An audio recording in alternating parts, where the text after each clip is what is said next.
وہ بات کرے، وہ سامنے آئے، اور جو ہے وہ ڈھک چھپ کے پیچھے رہ کے وہ بات نہ کرے.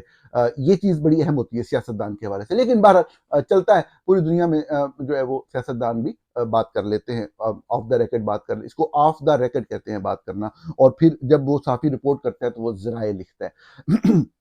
اب معاملہ کیا ہے؟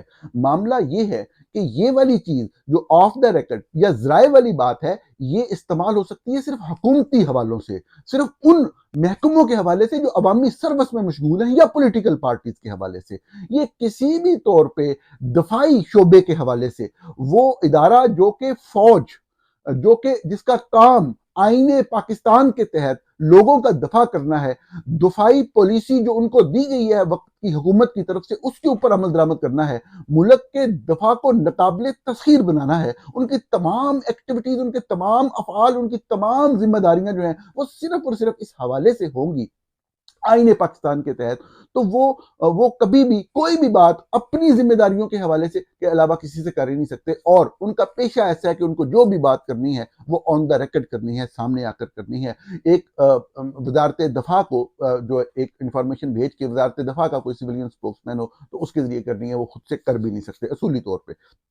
لیکن ایسا ہوتا ہے کہ ایک آئی ایس پی آر کے نام سے ایک ونگ بنا ہوا ہے فوج کے اندر، وہ باقاعدہ عوام سے کمیونیکیٹ کرتا ہے. پہلے وہ کمیونیکیٹ کرتا تھا خود سیولین کو سیٹیسائڈ کر کے، کوئی سیولینز تھے نہیں، اب فوج براہ راست اقتدار کے اوپر قابض ہوتی تھی زیادہ تر. پھر بعد میں آہستہ آہستہ ان کا انفلوئنس بڑھتا گیا، اور اب وہ پورے میڈیا کو کنٹرول کرتے ہیں. میں لمبی کہانی میں نہیں جاتا، لیکن سٹل ناظرین، میں اس حد تک جو ہے وہ ایک بات کو سٹریچ کر سکتا ہوں کہ جی کوئی فوجی معاملہ ہے. یہاں پہ میری بات کنکلوڈ ہو رہی ہے، غور سے سنیے گا. کوئی فوجی معاملہ ہے، کوئی ایسا معاملہ ہے کہ جس کے اندر فرض کریں کہ پاکستان اور بھارت کے معاملات کے حوالے سے کسی وجہ سے فوج کے اعلیٰ افسران جو ہیں وہ بارڈر پہ کوئی ایسی موومنٹ ہو رہی ہے، یا کوئی ایسی ویپنز کے حوالے سے کوئی ایسی چیز ہوئی ہے جس میں وہ سامنے آ کر بات نہیں کرنا چاہتے، تو چلے کسی سینئر صحافی کو، طلعت حسین صاحب کو، یا جو کسی بھی سینئر بندے کو انہوں نے رابطہ کیا اور کہا جی کہ یہ والی چیز جو ہے لوگوں تک پہنچنی چاہیے لیکن میرا نام سامنے نہیں آنا چاہیے. تو وہ جو صحافی ہے وہ بیٹھ کے کہتا ہے جی مجھے دفاعی ذرائع نے بتایا. حالانکہ یہ والی بات بھی اصولی طور پہ شاید کسی سیولین کے ذریعے ہی صحافی کے نوٹس میں آنی چاہیے، لیکن چلیں مان لیتے ہیں، ضد نہیں کرتے، بحث نہیں کرتے، کوئی صحافت کے کسی اصول کے اوپر جو ہے وہ گڈمڈ نہیں کرتے، اس کو ہم مان لیتے ہیں جی کسی نے بتایا تو آپ یہ بات رپورٹ کر دیں. آپ اتنے غلیظ اور گھٹیا لوگ ہیں کہ آپ خود سے کہتے ہیں میں فوج دی سیاست سے مداخلت دے خلاف ہاں. تو یہ بات بار بار کہتے ہیں میں اصولی طور پہ میں سمجھتا ہوں یہ غلط ہے، لیکن آپ پھر دفاعی ذرائع کوٹ کر رہے ہوتے ہیں پولیٹیکل میٹرز کے اوپر. ارے بھائی، آپ پہلی بات ہے کوٹ کر ہی نہیں سکتے کسی بھی دفاعی افسر کو، کسی بھی فوج یا آئی ایس آئی کے افسر کو آپ ذرائع کے طور پہ کر ہی نہیں سکتے. اس نے بات کرنی ہے سامنے آ کے بات کرے نا. کوئی دفاعی امور کے اندر پوری قوم ایک نقطے کے اوپر ہوتی ہے، کسی کا کوئی اختلاف نہیں ہے، سب کا ایک بیسک ایجنڈا ایک ہوتا ہے اپنے ملک کے حوالے سے، اپنے ملک کے دفاع کے حوالے سے.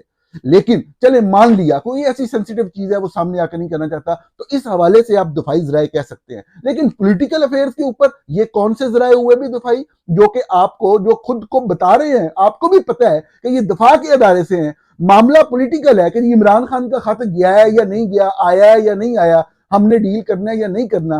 آپ ان کو پوری طرح پولیٹیکنگ میں انوالو کر رہے ہیں، آپ خود سے بیانات دے رہے ہیں ان کے بہاف کے اوپر کہ جی میں ذاتی طور پہ یہ سمجھتا ہوں. اور بالکل میں کوئی کسی کو صحافت کے اوپر لیکچر نہیں دے رہا، نہ ہی میں کوئی صحافت کے اوپر لیکچر دینے کے اہل خود کو سمجھتا ہوں، لیکن اس بنیادی ترین اصول کو بطور صحافی میں جانتا ہوں، بطور ورکر صحافی، بطور گراؤنڈ پہ کام کرنے والے صحافی کہ دفاع سیاسی معاملات کے حوالے سے، ملک کی گورننس کے معاملات کے حوالے سے آپ کسی بھی دفاعی ادارے، چاہے فوج ہو، چاہے فوج کا بحریہ ہو، چاہے ایئر فورس ہو، چاہے کوئی انٹیلیجنس ایجنسی ہو، فوج کی انٹیلیجنس ایجنسی ہو، civilian intelligence agency I S I ہو، آپ کسی بھی افسر کو کسی سیاسی معاملے پہ ذرائع بنا کر کوٹ نہیں کر سکتے. یہ صحافت نہیں، یہ دلالی ہوتی ہے. تو آپ میرے جو قارئین سن رہے ہیں یہ الفاظ یاد رکھیے گا کہ اگر کبھی بھی کوئی بھی صحافت کا نقاب اوڑھ کر آپ کو یہ بتائے کہ جی اس کے ذرائع ہیں اور اس کو یہ سیاسی خبر یہ دے رہے ہیں کہ فلانا کا مین جو ہوگا، فلانی پارٹی کو ہم ایسے کھینچ دیں گے، وہ صحافت نہیں کر رہا، وہ دلالی کر رہا ہے. ہاں، اگر کوئی صحافی آپ کو یہ رپورٹ کرتا ہے کہ جی وہ جو معاملہ تھا نا، وہ والا کوئی دفاعی ڈیل ہوئی ہے انڈیا کی اور اس کے اوپر یہ چیز ایسے نہیں، وہ بات بھی غلط ہے، ہونی وہ بھی نہیں چاہیے، لیکن چلیں ہم سٹریچ کر کے بات کو پھیلا کے یہاں پہ تھوڑی سی سپیس دے لیتے ہیں. ادروائز یہ چیز آج کے بعد نوٹ کر لیں اور کال آؤٹ کیا کریں ایسے لوگوں کو جو کہ دفاعی ذرائع کو کوٹ کرتے ہیں اور چھوٹی چھوٹی خبریں واٹس ایپ پہ آ رہی ہوتی ہیں، سارے اکٹھے ہو کے باجماعت لگ جاتے ہیں اور دفاعی ذرائع سے خبریں دے کے پورا ماحول بنانے کی کوشش کرتے ہیں اور ان کو ڈریگ کر رہے ہوتے ہیں اس کے اندر. اگر وہ خبر دیتے بھی ہیں تو it is your responsibility, you are a journalist, just ignore that. Why are you doing that? آپ ان کا کھیل کیوں کھیل رہے ہیں؟ کیوں صحافت کے پیشے کو بدنام کر رہے ہیں؟ ناظرین، اپنے اگلے موضوع کی طرف چلتے ہیں. کل کے دن بڑی اہم ڈیولپمنٹ ہوئی. اسرائیل کے وزیر اعظم نیتن یاہو امریکہ آئے ہوئے ہیں. کل انہوں نے امریکی صدر ڈونلڈ ٹرمپ کے ساتھ ایک مشترکہ پریس کانفرنس کی اور اس مشترکہ پریس کانفرنس کے اندر ڈونلڈ ٹرمپ جو کہ تہلکہ خیز باتیں کرنے میں اپنا ثانی نہیں رکھتے، یکدم پتہ نہیں کیا بات کر دیتے ہیں. اور ہمارے جو پی ٹی آئی کے دوست ہیں وہ تو بڑے ان کے حامی تھے اور بڑے ان کے لیے کمپینز چلا رہے تھے. اور میں جب مجھے موقع ملتا تھا، کیونکہ مجھے پتا تھا کہ جو بائیڈن کر رہے ہیں اسرائیل کے حوالے سے، فلسطین کے حوالے سے، وہ پالیسی بالکل اس پہ تنقید کی جا سکتی ہے، لیکن ہم اتنے مطلب ہے کہ وہ بے وقوف نہیں تھے. ہمیں نظر آ رہا تھا کہ جو ٹرمپ ہے اس خاص حوالے سے، جو اسرائیل فلسطین کا ایشو ہے، اس کے اوپر جو ٹرمپ کی پالیسی ہے وہ اس سے بھی ڈینجرس ہوگی. وہ مکمل ایلیمینیشن کی بات کرے گا اور وہی ہوا. سب ظاہر ہے کہ اوورآل امریکہ کے اندر بھی دیکھ لیں اس وقت ایڈمنسٹریشن کے حوالے سے بھی مہنگائی کا طوفان ہے، بربادی ہے، تباہی ہے چاروں طرف. آپ دیکھ لیں اسٹاک ایکسچینج کا آپ صورتحال دیکھ لیں، عام لوگوں کی عام استعمال کی چیزیں امریکہ کے اندر. سب ظاہر ہے کہ جو لوگ وار مائنڈ سیٹ اور ہیٹ فل مائنڈ سیٹ کے ساتھ آتے ہیں وہ کبھی بھی معاشروں کو بہتر صحیح نہیں کر سکتے، وہ تباہی اور بربادی کی طرف لے کے جاتے ہیں. لیکن یہ موضوع نہیں ہے. جو اسرائیل کے حوالے سے بات کی ٹرمپ نے کل نیتن یاہو کے ساتھ پریس کانفرنس میں، وہ یہ تھی کہ ہم بنیادی طور پہ غزہ اسٹرپ کو اپنے کنٹرول میں لے لیں گے، یعنی کہ امریکہ اس کے اوپر قبضہ کر لے گا اور پھر ہم وہاں پہ ری ڈیولپمنٹ کریں گے، تعمیر نو کریں گے، تمام بلڈنگ کو کلیپس کر کے نئی بلڈنگ بنائیں گے اور پھر وہاں پہ ری سیٹلمنٹ کریں گے. آپ سمجھ رہے ہوں گے یہ ایتھنک کلینزنگ کی بات کر رہے تھے پیلسٹینین کی، غزہ کی جو وہاں پہ رہتے تھے. اور ان کو صاف ظاہر ہے وہ کہہ رہے ہیں کہ ہم دوسرے ملکوں میں بسائیں گے اور وہ بڑا اچھا خوش رہیں گے مصر میں جا کے یا دوسرے ملکوں میں جا کے. اور اس حوالے سے صاف ظاہر ہے ان ملکوں میں جہاں پہ وہ سیٹل کرنا چاہتے ہیں وہاں کی حکومتیں بھی امریکہ کی اپنی لائی ہوئی ہیں، تو ان کے لیے کوئی اتنا بڑا مسئلہ بھی نہیں ہوگا اس چیز کو کرتے ہوئے. اب یہ صاف ظاہر ہے ایک بڑا ہی ناپاک منصوبہ تھا، گندا منصوبہ تھا جو کہ ان کے ذہنوں میں تھا اور اب وہ کھل کر سامنے آ گیا. اب اس منصوبے کے سامنے آ جانے کے بعد ہم نے دیکھا کہ سعودی عرب جو عمومی طور پر پرو امریکہ لائن لیتا ہے، جس کے اسرائیل کے ساتھ بھی اچھے خاصے تعلقات with the passage of time American کہنے پہ امریکن انوالومنٹ کی وجہ سے استوار ہوئے، سعودی عرب بھی اٹھ کھڑا ہوا. اور آپ کی اطلاع کے لیے عرض ہے ایک بڑی اہم بات انٹرنیشنل پولیٹکس کے اندر یہ ہوئی چند گھنٹے پہلے کہ سعودی عرب میں رات کے 4 بجے کا وقت تھا، یعنی کہ صبح کا وقت تھا. صبح کے وقت ابھی ہونے میں دن نکلنے میں کچھ گھنٹے باقی تھے، تو سعودی وزارت خارجہ نے ایک آفیشیل سٹیٹمنٹ جاری کیا اور انہوں نے کہا کہ یہ جو بھی کہا جا رہا ہے یہ ناقابل قبول ہے. جب تک امریکہ پیلسٹین کو قبول نہیں کرے گا بطور ریاست، ہم اسرائیل کے ساتھ تعلقات کو قائم نہیں کریں گے، قائم نہیں رکھ سکتے یا اس کے ساتھ آگے نہیں چل سکتے.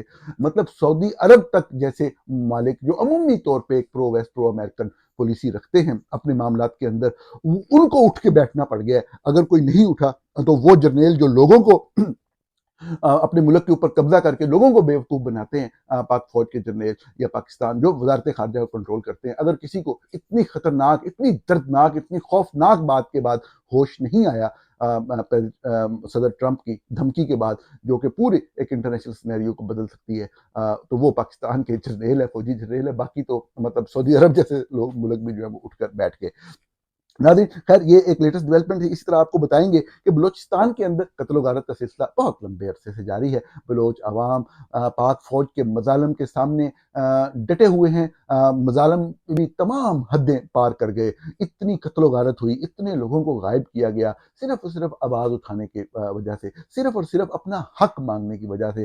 میرے بہت سارے جو سیاست سے متعلق میں بات کر کومنٹ کرتا ہوں، جو پی ٹی آئی کے لوگ ہیں، ان سے خاص محبت ہے آج کل. اور وہ خاص محبت میں اس لیے کہہ رہا ہوں کہ وہ صاحب ظاہر مسلسل مظالم کا شکار ہیں. آپ یہ دیکھیں کہ فوج کے اور جو اس کی وجہ یہ ہے کہ ان کی ایک عوامی مقبولیت ہے، اور جس کی بھی سیاسی قوت کی پاکستان میں عوامی مقبولیت جس وقت ہو وہ اتنی فوج اس کی دشمن ہوتی ہے۔ فوج کسی بھی سیاسی قوت کی عوام کے اندر جو پذیر آئی ہے وہ اس کو کبھی بھی برداشت نہیں کرتی، کیونکہ وہ قوت پھر اقتدار کے اندر اپنا کنٹرول، اپنا حصہ مانگتی ہے، جبکہ اصل اقتدار جو ہے، اصل طاقت جو ہے وہ فوج اپنے پاس رکھنا چاہتی ہے۔ لیکن یہ بات اور طرف چلی جا رہی ہے۔ میں آپ کو صرف یہ کہنا چاہ رہا تھا کہ جو پی ٹی آئی کے لوگوں پہ مظالم ہو رہے ہیں وہ صرف مظالم ہو رہے ہیں، وہ کسی طریقے سے اپنا کوئی ایسا حق جو کہ ان کا کوئی انہیریٹڈ حق ہو جو وہ اس سے ان کو ڈپرائیو نہیں کیا گیا۔ بلوچستان کے لوگوں کے وسائل، اس کے اوپر پورا پاکستان کھڑا ہو گیا۔ آپ کو پتہ ہے 1950s کے اندر وہاں پہ قدرتی وسائل ملنا شروع ہوئے،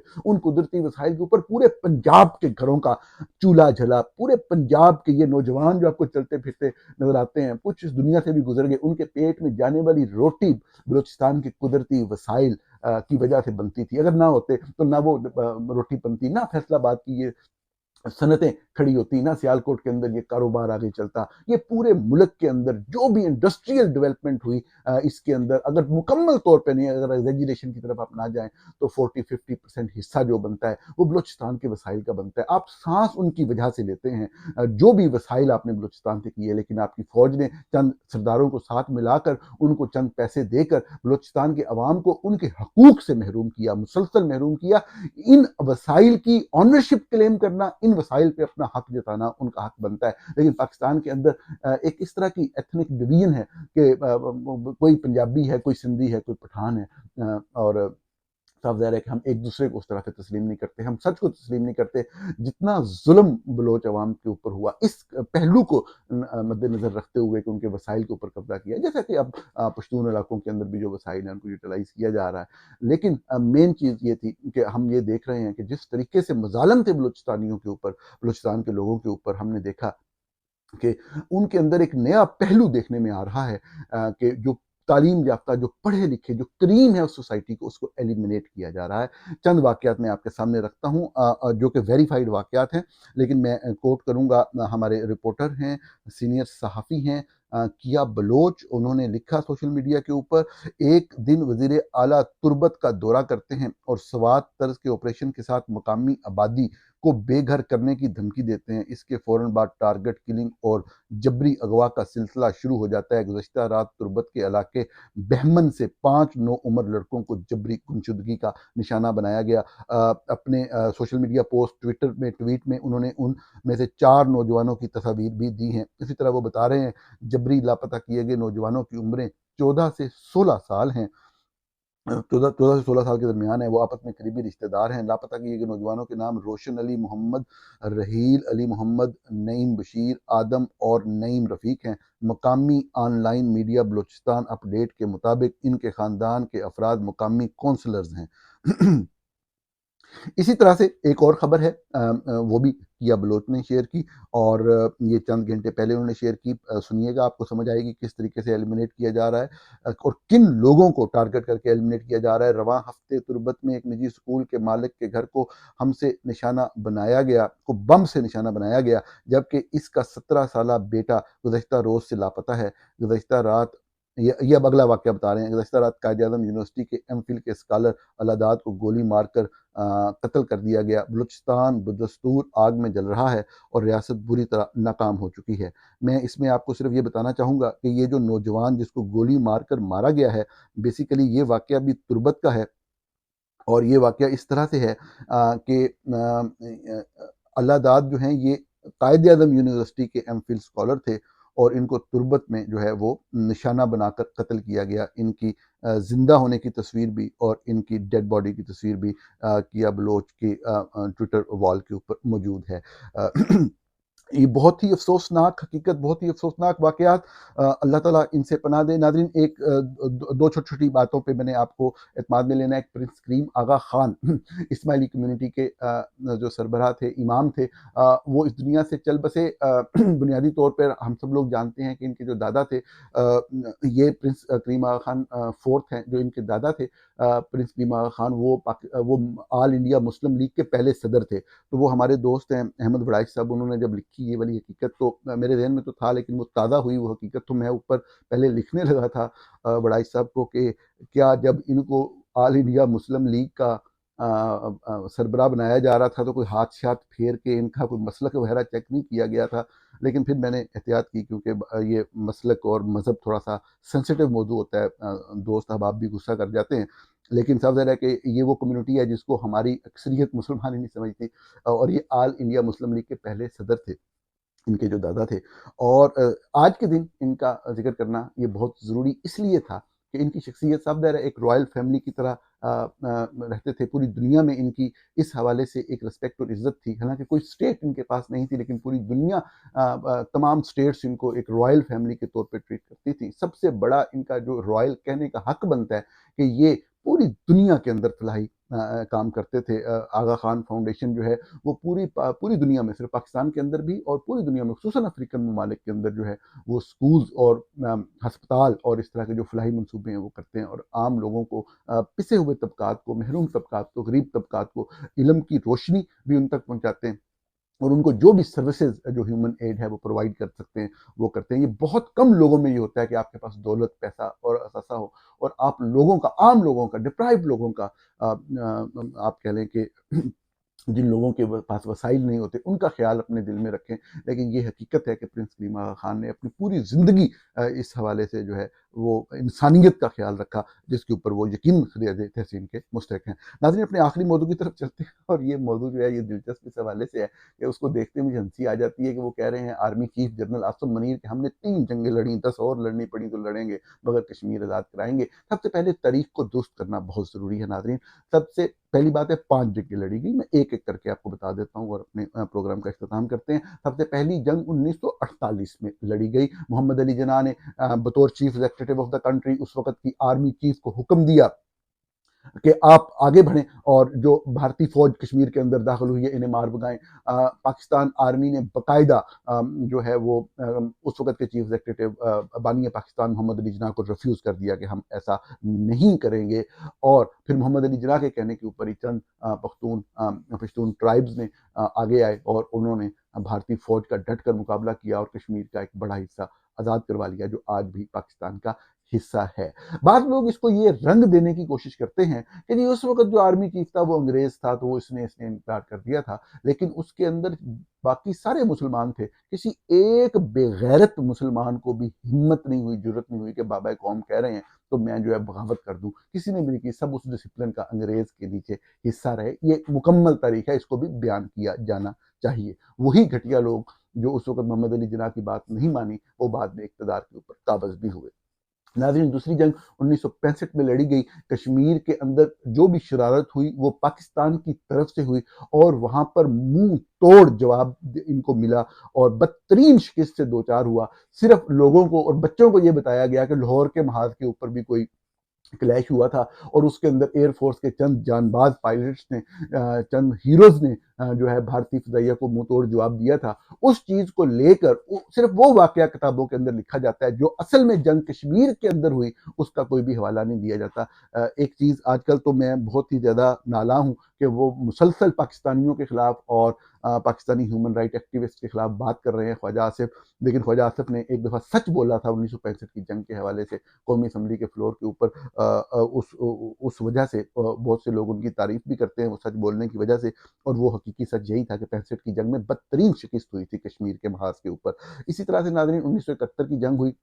میں اس کے اوپر آپ کو کوئی لیکچر نہیں دوں گا، آپ میرے سے زیادہ جانتے ہیں کیا ہوا تھا، لیکن ویسے میں نے کہا ہم بات کر دیں. اسی طریقے سے آپ کو معلوم ہے کہ ہم نے دیکھا جو 1984 میں جو سیاچن میں واقعہ ہوا، جو بھی وہاں پہ کلیش ہوا پاکستان کو اس میں شکست ہوئی. اسی طرح ہم نے دیکھا کہ 1998 کے اندر، لیٹ 1990s کے اندر جو کارگل کے اوپر مارکا ہوا اس کے اندر اتنے پاکستانی فوجیوں کو مارا گیا، ان کی لاشیں جو ہیں وہ پہاڑ میں اور برف میں دب کے رہ گئیں اور وہاں سے نیچے مسلسل لاشیں ہی آتی رہیں. لیکن یہ حقیقت ہے، یہ 5 جنگوں کی اصل صورتحال ہے کہ اگر کبھی لڑی بھی صحیح کشمیر کے حوالے سے تو پاکستانی قوم لڑی اور فتح یاب ہوئی. اور اس کے علاوہ جب ٹاکرا ہوا ان لوگوں کا جو اربوں روپے بجٹ لیتے تھے، جو کشمیر کے نام کے اوپر جو ہے وہ تمغے بھی سجاتے رہے اپنے سینوں کے اوپر، اور ایوارڈز لیتے رہے اور پیسے لیتے رہے اور بڑے بڑے بجٹ لیتے رہے. ان کا جب بھی ٹاکرا ہوا تو وہ بھاگ دیے اور آج کے دن تک کبھی سامنے کھڑے ہو کے مقابلہ تک نہ کر سکے.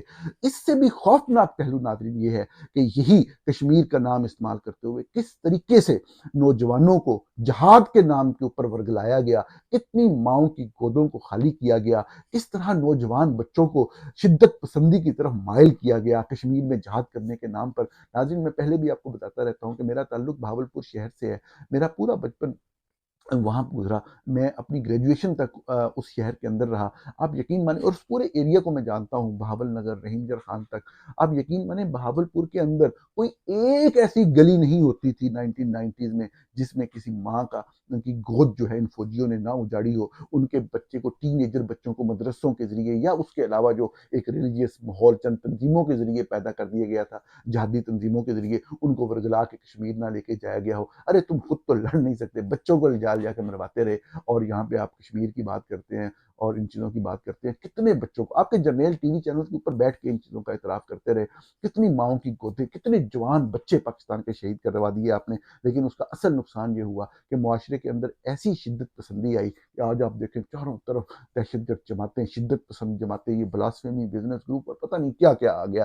آپ نے کشمیر کے نام کے اوپر وہ کشمیر، وہ کاز جو بیسیکلی انویسٹیگیشن بیورو کے افیسرز نے 1980s کے اندر اس کا ایک بہتر طریقے سے وہاں کے لوکل لوگوں کے ساتھ الائنس کر کے ایک معاملہ شروع کیا جس کو وہ کامیابی تک لے جا سکتے تھے. لیکن جیسے ہی پتہ لگا کہ یہ کامیابی تک لے جا سکتے ہیں تو آپ لوگوں نے، آئی ایس آئی نے بیچ میں جمپ ان کیا، تاکہ کیونکہ وہ سٹیٹس کو برقرار رکھنا تھا، بھارت کا بھارت کے ساتھ رہنا تھا، کیونکہ جو فوجوں کا آپس میں اصل تعلق ہے وہ کبھی بھی آپ سامنے نہیں آنے دیتے. تو آپ نے قوم کا نقصان کیا، پاکستان کا نقصان کیا، پاکستان کے بچوں کا نقصان کیا. یہ بڑی ہی دردناک اور افسوسناک کہانی کشمیر کی، کس طریقے سے پاکستان کی پوری نسل کو بگاڑ دیا گیا ایک کشمیر کے نام کے اوپر، اور کشمیر کے اندر رہنے والے لوگوں کو ان کا حق نہیں دیا گیا. وہ آج بھی ظلم و ستم اور مظالم کا شکار ہیں. ناظرین، پروگرام دیکھنے کا بہت شکریہ.